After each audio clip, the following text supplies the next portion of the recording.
tard, minuit. Je m'étais déjà endormi après avoir lu un livre intéressant, très intéressant. J'ai fait un rêve. J'ai rêvé d'une fille que je côtoyais il y a très longtemps, à l'école secondaire. L'école secondaire, on était jeunes. Hein. Et elle est venue s'excuser auprès de moi. Pourquoi, je sais pas. Alors là, c'est un cauchemar. Donc voilà, je suis debout. Je vais quand même partager quelque chose avec vous.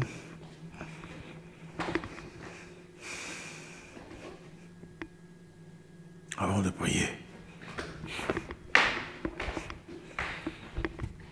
Voilà. Qu'est-ce que cette fille est venue faire dans mes rêves? Et puis elle était avec un professeur que je n'aime pas.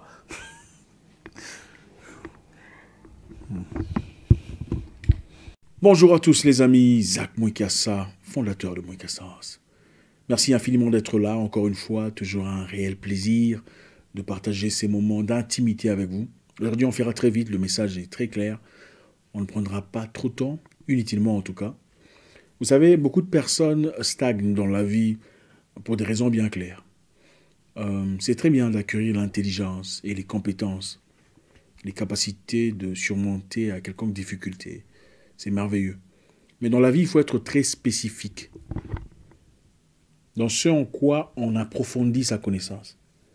Vous savez, les humains n'ont pas tous les mêmes destinées, les mêmes directions, les mêmes destinations de vie. Ce que vous désirez et ce que je désire et ce que l'autre désire ne sont pas nécessairement des choses communes. Il est important de garder votre spécificité, préserver votre particularité. Aujourd'hui, on va voir très rapidement certaines raisons pour lesquelles beaucoup de personnes n'arrivent pas à avancer dans la vie. Ça pourrait être vous, je ne sais pas ce que vous faites dans la vie, peu importe ce que c'est. Je suis convaincu que vous en tirez quelque chose. Nous allons tous à l'école pour étudier les mêmes bêtises pendant des longues années. Mais attention, ce qui sera utile à Gilbert ou Marina ne sera pas nécessairement indispensable à votre vie. Écoutez, chaque discipline dans la vie nécessite un équipement précis. Un ensemble de fournitures qui permettent d'optimiser vos efforts vers un objectif choisi. Équipez-vous en fonction de votre destination et non de vos envies du moment. Une vie réussie n'est pas une succession d'improvisations, une suite de décisions irréfléchies, prises sur le coup, au gré des humeurs passagères, du genre « je ne dis que ce que je pense, hein, je n'ai dit que ce que je pensais, ce n'est que la vérité ». Mais plutôt une construction méthodique et raisonnée, utilisant des matériaux adéquats, glanés ou accumulés au fil des ans. On est ensemble.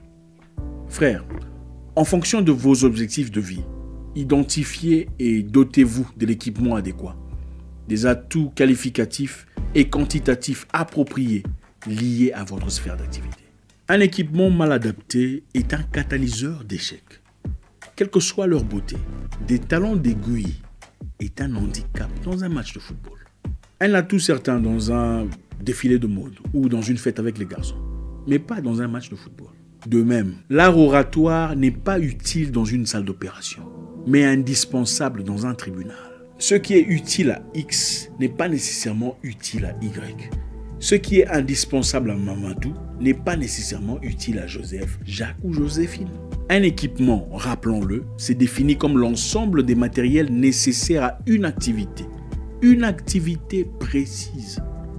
Vos atouts ne sont vraiment des atouts qu'à la mesure où ils vous sont utiles à votre objectif de vie.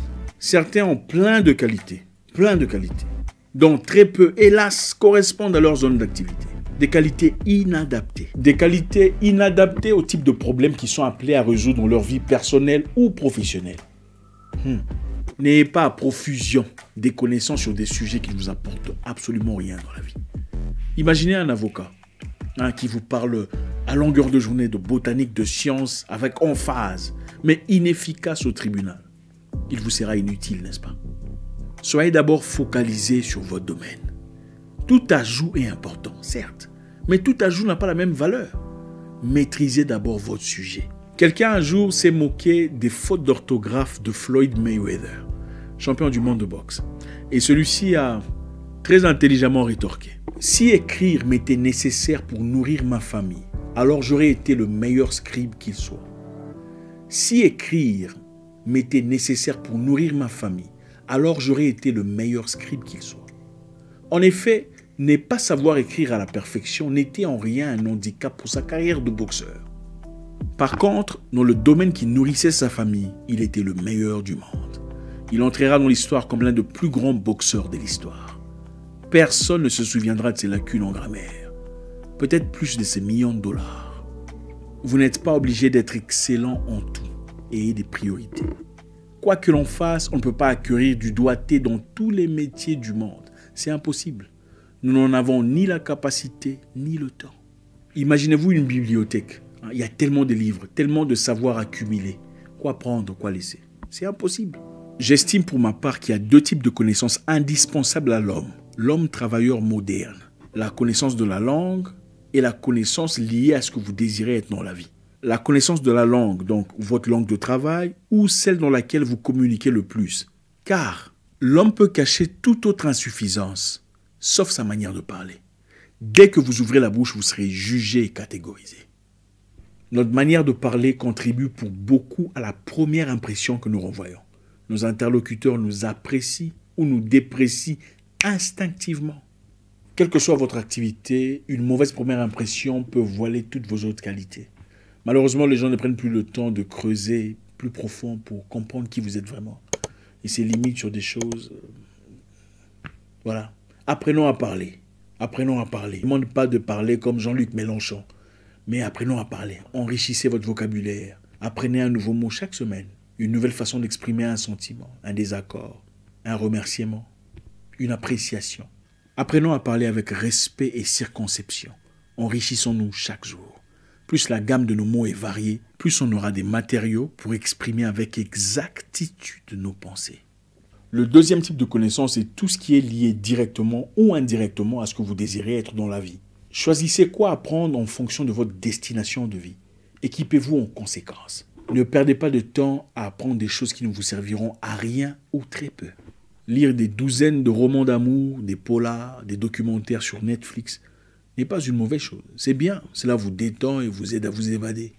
Mais quand au finish, vous avez lu 10 fois plus de romans d'amour, ou de science-fiction, ou de documentaires, des magazines, que des livres utiles à votre progression, il y a un problème.